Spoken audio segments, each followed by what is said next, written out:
નમસ્કાર મિત્રો, સ્વાગત છે તમારું મારી ચેનલ પર એક નવા વિડીયોમાં। મિત્રો, જો તમારા લગ્નમાં બાધા આડે આવતી હોય તો તમારે આવનારી મહાશિવરાત્રિના દિવસે આ નંદીના કાનમાં કહી દેજો આ એક શબ્દ। તમારે આ ઉપાય અવશ્ય જ કરી લેવો જોઈએ। મિત્રો, માત્ર શિવરાત્રિ જ નહીં પરંતુ મહાદેવનો વાર સોમવારે પણ આ ઉપાય કરી શકો છો। પરંતુ જો મહાશિવરાત્રિએ આ ઉપાય કરવામાં આવે તો વધુ અને ખૂબ જ ઝડપથી પરિણામ મળે છે। જો કોઈના લગ્ન બાધા આડે આવતી હોય અથવા તો કોઈ એવા વ્યક્તિ કે જેની કુંડળીમાં કોઈ દોષ હોય કે જેના લીધે તેના માટે કોઈ માંગુ આવતું ન હોય અથવા તો તેના માટે જો માંગુ આવે છે પણ વાત આગળ ચાલતી ન હોય તો તે લોકોએ આનંદીના કાનમાં આ કહેવાવાળો ઉપાય છે કે આવનારી મહાશિવરાત્રિના દિવસે અથવા તો કોઈ પણ સોમવારના દિવસે આ ઉપાય અવશ્ય જ કરી લેવો જોઈએ। કારણ કે મિત્રો, આ શિવરાત્રિનો દિવસ એટલો બધો ખાસ હોય છે કે એ દિવસે તમે જો કોઈ પણ ઉપાય કરો છો તો તમને તેનું ફળ અવશ્ય પ્રાપ્ત થઈ શકે છે।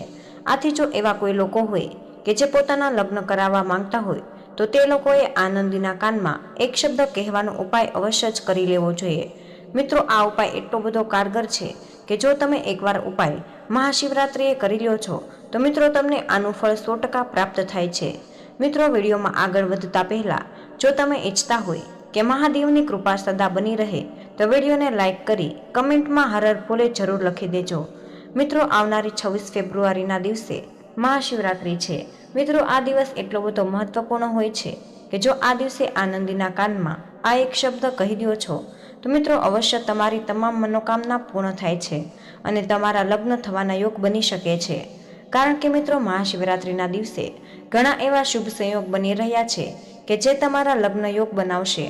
અને જો તમે આ મહાશિવરાત્રિના દિવસે આ પ્રકારે આનંદીના કાનમાં કહી દેશો તો મિત્રો તમારા લગ્ન છે એ નક્કી જ થશે।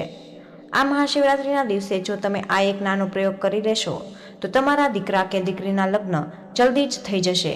મિત્રો, તમને પણ જે ઉપાય આ વિડીયોમાં જણાવાયો છે, જો દીકરા તે દીકરીના લગ્ન નહીં થઈ શકતા હોય તો તે લોકોએ જો પોતાના માટે આ ઉપાય કરવા માંગે છે તો તે પોતે પણ આ ઉપાય કરી શકે છે।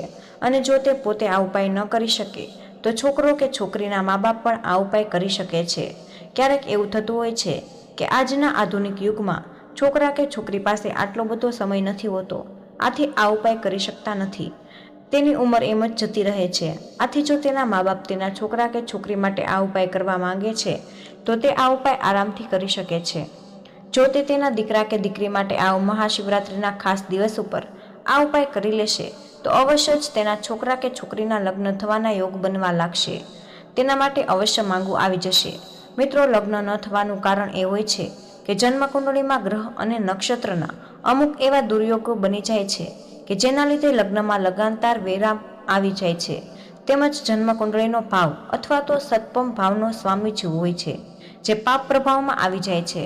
મિત્રો, લગ્નમાં બહુ મોડું થઈ શકે છે, એટલે કે તે વ્યક્તિ ઉપર જો આવું થાય તો તેના લગ્ન ક્યારેય થઈ શકતા નથી।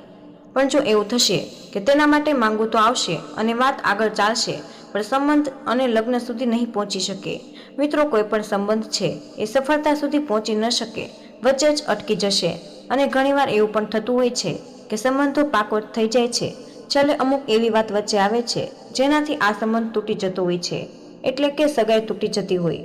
ક્યારેક છોકરાવાળા ના પાડી દે છે તો ક્યારેક છોકરીવાળા ના પાડી દેતા હોય છે।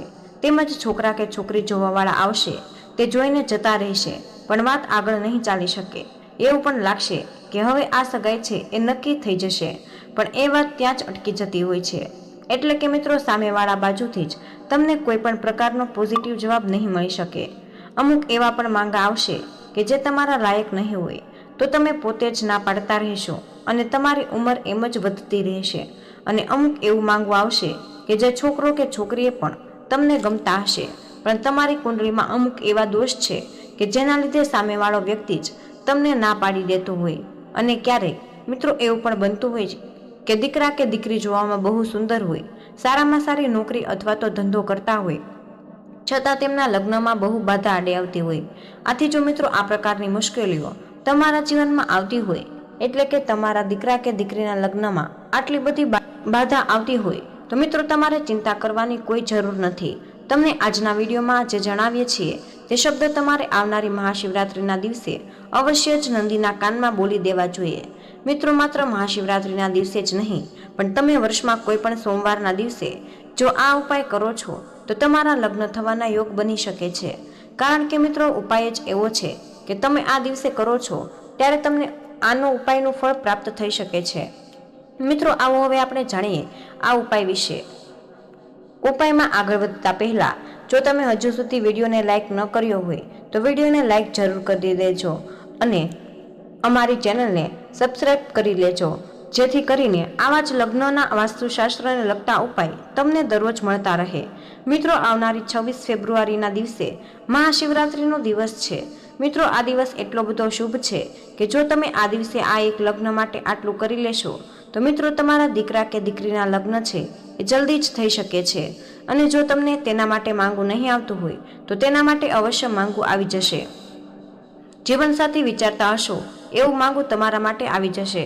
મિત્રો, હવે જાણીએ કે એક ખાસ શબ્દ વિશે. નંદીના કાનમાં કહ્યા બાદ તમને તમારું જીવનસાથી મળી શકે છે. આપણે આપણી ઈચ્છા નંદીના કાનમાં વ્યક્ત કરવાની છે. મિત્રો, શિવનો જ અવતાર નંદી છે. શિલાદ નામના એક મુનિ હતા જે બ્રહ્મચારી હતા. વંશ સમાપ્ત થતો જોઈને તેમના પિતૃએ તેમને સંતાન ઉત્પન્ન કરવાનું જણાવ્યું. શિલાદ મુનિએ ભગવાન શિવને પ્રસન્ન કરી મૃત્યુહીન પુત્ર માંગ્યો. ભગવાન શિવે શિલાદ મુનિને આ વરદાન આપી દીધું કે એક દિવસ જ્યારે શિલાદ મુનિ જમીન પર ખેડી રહ્યા હતા ત્યારે તેમને એક બાળક મળ્યું. શિલાદે તેનું નામ નંદી રાખ્યું. એક દિવસ મિત્રા અને વરુણ નામના બે મુનિ શિલાદના આશ્રમમાં આવ્યા. તેમણે જણાવ્યું કે નંદી અલ્પાયુ છે. આ સાંભળીને નંદી મહાદેવની આરાધના કરવા લાગ્યો. પ્રસન્ન થઈને ભગવાન શિવ પ્રગટ થયા અને કહ્યું કે તું મારો જ અંશ છે, એટલે તને મૃત્યુનો ભય કેવી રીતે હોઈ શકે? આવું જણાવીને ભગવાન શિવે નંદીને પોતાનો ગણાધ્યક્ષ બનાવી દીધો. ભગવાન શિવ નંદીને ખૂબ પ્રેમ કરે છે, તેની દરેક વાત સાંભળે છે. તેથી નંદીની પૂજા વિશેષ મહત્વ માનવામાં આવે છે. એવી માન્યતા છે કે ભગવાન શિવે તેમને આશીર્વાદ આપ્યા હતા કે જે કોઈ વ્યક્તિ તેમના કાનમાં તેમની ઈચ્છા કહેશે તો ભગવાન શિવ તેમની ઈચ્છા ચોક્કસ પૂર્ણ કરશે. આનું વર્ણન ગ્રંથોમાં પણ કરવામાં આવ્યું છે, જેથી જે લોકોના લગ્નમાં યોગ ન બનતા હોય તેઓએ આ ઉપાય ચોક્કસ કરવો જોઈએ. મિત્રો, પૌરાણિક ગ્રંથો અનુસાર ભગવાન શિવ મોટા ભાગનો સમય ધ્યાનમાં લીન રહેતા. શિવના ધ્યાનને ખલેલ ન પહોંચે તે માટે નંદીજી હંમેશા તેમના રક્ષક તરીકે તેમની સેવા કરતા. ભગવાન શિવની તપસ્યા દરમિયાન જો કોઈ તેમને મળવા આવતું તો નંદીના કાનમાં તેમનો સંદેશો કે ઈચ્છા કહીને ચાલ્યું જતું. નંદીજીના કાનમાં ભક્તો જે કંઈ કહેતા તે સીધું ભગવાન શિવ સુધી પહોંચતું. ભગવાન શિવ તેને પૂર્ણ કરતા. મિત્રો, એવું માનવામાં આવે છે કે આ કારણસર આજે પણ ભક્તો પોતાની ઈચ્છા પૂર્ણ કરવા માટે નંદીજીના કાનમાં પોતાની ઈચ્છા ફૂંકે છે. તમારા વિચાર કહેવા માટે કેટલાક નિયમો પણ હોય છે. નંદીના કાનમાં તમારી ઈચ્છા અને ત્યારબાદ 3 શબ્દો કહેવાની સાચી રીત કઈ છે? મિત્રો, સૌપ્રથમ ભગવાન શિવ અને માતા પાર્વતીની પૂજા કરો. આ પછી નંદીજીને પાણી, ફૂલો અને દૂધ અર્પણ કરો. હવે ધૂપ અને દીવો પ્રગટાવો અને નંદીની આરતી કરો. ભલે નંદીજીના કોઈ પણ કાનમાં ઈચ્છા વ્યક્ત કરી શકાય છે, પરંતુ ડાબા કાનમાં ઈચ્છા વ્યક્ત કરવી વધુ મહત્વપૂર્ણ છે. ઈચ્છા સંભળાવતી વખતે ધ્યાનમાં રાખો કે બીજું કોઈ તમારી વાત ન સાંભળે. તમારા શબ્દો એટલા ધીમા કહો કે તમારી નજીક ઊભેલી વ્યક્તિને પણ તેના વિશે ખબર ન પડી શકે.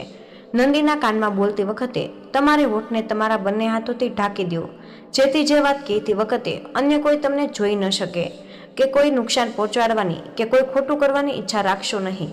અને નંદીના કાનમાં ક્યારેય કોઈનું ખરાબ નહીં બોલવું. તમારી ઈચ્છા કહ્યા પછી જ નંદી મહારાજ કૃપા કરીને અમારી ઈચ્છા પૂર્ણ કરો. જો તમે પોતાના માટે આ ઉપાય કરો છો તો તમારા જીવનમાં લગ્નના યોગ બનાવો. અને તમે અન્ય કોઈ જેમ કે દીકરા કે દીકરી માટે આ ઉપાય કરી રહ્યા છો તો કહેવાનું છે કે હે પ્રભુ, મારા દીકરા કે દીકરીની જન્મકુંડળીમાં જે કોઈ પણ પ્રકારનો પિતૃદોષ કે જેના લીધે લગ્ન ન થઈ શકતા હોય તેના લગ્નમાં બાધા આડે આવે છે તો તમારી કૃપા અમારા પર કરો, નિવારણ કરો. આમ કરવાથી જ જલ્દી તેના લગ્ન માટેના યોગ બની જશે. મિત્રો, તમારે આ પ્રકારે જ પ્રાર્થના કરવાની છે કે અને આવો વિચાર નંદીના કાનમાં ચોક્કસ કહો. એક સમયે ફક્ત એક જ ઈચ્છા કહો અને લોભમાં ન પડો. એક જ સમયે ઘણી ઈચ્છાઓ વ્યક્ત ન કરો. પરંતુ મિત્રો, યાદ રાખો કે નંદીના કાનમાં પોતાની મનોકામના કહેતા પહેલા સૌથી પહેલા એક અક્ષર બોલવો જોઈએ.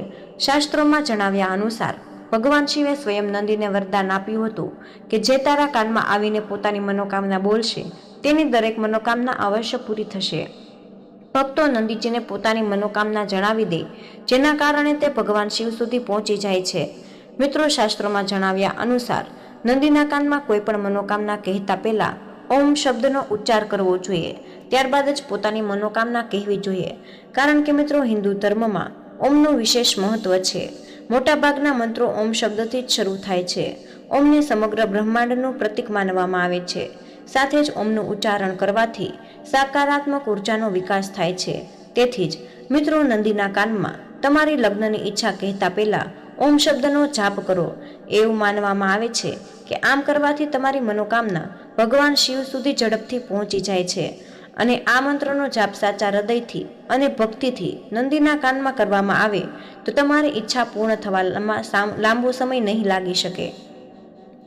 મહાશિવરાત્રિના દિવસે નંદીના કાનમાં આ મંત્ર સૌથી પહેલા બોલવો જોઈએ. મંત્ર છે શ્રી શિવાય નમસ્તુભ્ય. મિત્રો, હવે ત્રીજો શબ્દ વિશે જાણીએ. મિત્રો, આ મંત્ર ખૂબ જ સરળ છે. મહાશિવરાત્રિના દિવસે શિવ મંદિરમાં જાઓ. સૌપ્રથમ નંદીને પ્રણામ કરીને તેના કાનમાં તમારી લગ્ન માટેની ઈચ્છા કે બીજા કોઈ પણ મનોકામના છે એ જણાવ્યા પછી આ મંત્ર બોલી જવાનો છે.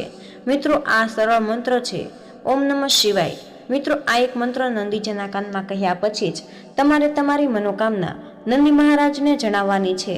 એટલે કે મિત્રો, આ 3 મંત્રો અથવા તો તેમાંથી કોઈ પણ એક મંત્ર પણ બોલી શકો છો. તેમાં કોઈ મુશ્કેલી નથી. પરંતુ યાદ રાખજો કે આ 3 શબ્દો કે મંત્રોમાંથી કોઈ પણ એક મંત્ર અવશ્ય જ બોલવાનો છે, જે તમને સરળ લાગે અથવા યાદ રહી શકે. મિત્રો, આ રીતે મંત્રોચ્ચાર કર્યા પછી નંદી મહારાજને તમારી કોઈ પણ મનોકામના જણાવશો તો તમારી મનોકામના બહુ જ જલ્દી 100% પૂર્ણ થઈ જશે.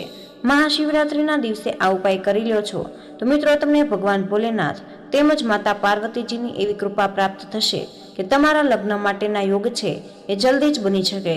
મિત્રો, તમારી બહુ વધી ગયેલી ઉંમર તમારા માટે કોઈ માંગવું ન આવતું હોય તો મિત્રો, અમે તમને જે પણ ઉપાય જણાવ્યા છે એ તમારે પૂરી વિધિ વિધાનથી અને શ્રદ્ધાથી મહાશિવરાત્રિના દિવસે અવશ્ય પૂરા કરી લેવા જોઈએ. જેથી કરીને જો તમારા કોઈ લગ્નનો પ્રસ્તાવ નહીં આવતો હોય તો મિત્રો, આ લગ્નનો પ્રસ્તાવ પણ આવી જશે. મહાશિવરાત્રિના દિવસે જ નહીં પણ વર્ષમાં કોઈ પણ સોમવારના દિવસે આ ઉપાય કરો છો તો પણ આ ઉપાય તમને ઉત્તમ ફળની પ્રાપ્તિ કરાવી શકે છે. તેમજ મિત્રો, જ્યોતિષ શાસ્ત્ર અનુસાર ઘણીવાર ગ્રહ નક્ષત્રોના કારણે લગ્નમાં વિલંબ થાય છે. ઘણી વખત લગ્નની વાત પાકી થવા જવા માટે અટકી જાય છે. એવામાં કેટલાક ઉપાય લગ્નમાં આવનારી બાધાઓને દૂર કરવામાં મદદગાર બને છે. તો ચાલો જાણીએ. વાસ્તુશાસ્ત્ર મુજબ લગ્ન કરવા ઈચ્છે છે તેમને રૂમ હંમેશા પશ્ચિમોત્તર દિશામાં હોવો જોઈએ. જો એવું સંભવ ન હોય તો એવામાં ઉત્તર દિશામાં રૂમ બનાવવો જોઈએ. એ ઉપરાંત પલંગને દિવાલથી થોડું દૂર રાખવો જોઈએ. તેમજ લગ્ન કરવાની ઈચ્છા રાખનાર વ્યક્તિએ ગુરુવારે વ્રત કરવું જોઈએ. સાથે જ આ દિવસે કેળાના ઝાડની પૂજા અર્ચના પણ કરવી જોઈએ. તે ઉપરાંત પીળી વસ્તુઓનું દાન કરવું લાભકારી સાબિત થાય છે. સાથે જ ગાયને ગોળ મિશ્રિત ચણાના લોટમાં હળદર મિક્સ કરીને ખવડાવવી જોઈએ. મિત્રો, મહાશિવરાત્રિના દિવસે બિલીના વૃક્ષની 108 વાર પરિક્રમા કરવી જોઈએ. એ ઉપરાંત ગુરુવારના દિવસે વટના વૃક્ષને જળ અર્પણ કરવું જોઈએ. એનાથી લગ્નમાં આવનાર બાધાઓ જલ્દી જ દૂર થઈ જાય છે અને લગ્નનો યોગ બને છે. તેમજ નિયમિત શિવલિંગ પર જળ અર્પણ કરો. શિવલિંગ પર જળ ઉપરાંત ગાયના કાચું દૂધ અને બીલીપત્ર અર્પણ કરો. એ પછી ભગવાન શિવને પોતાની મનોકામના કહો. કુંવારી કન્યાઓએ 16 સોમવારનું વ્રત રાખી શકે છે. સાથે જ પાર્વતી મંગળનો પાઠ પણ કરી શકે છે. એવું કરવાથી જલ્દી જ લગ્નનો યોગ બની શકે છે. તો મિત્રો, આ ખૂબ જ મહત્વપૂર્ણ માહિતી છે અને કમેન્ટ બોક્સમાં જય શ્રી કૃષ્ણ, હર હર મહાદેવ અવશ્ય લખી દેજો. તમને વિનંતી છે કે હજુ સુધી વિડીયોને લાઈક ન કર્યો હોય તો વિડીયોને લાઈક કરીને જય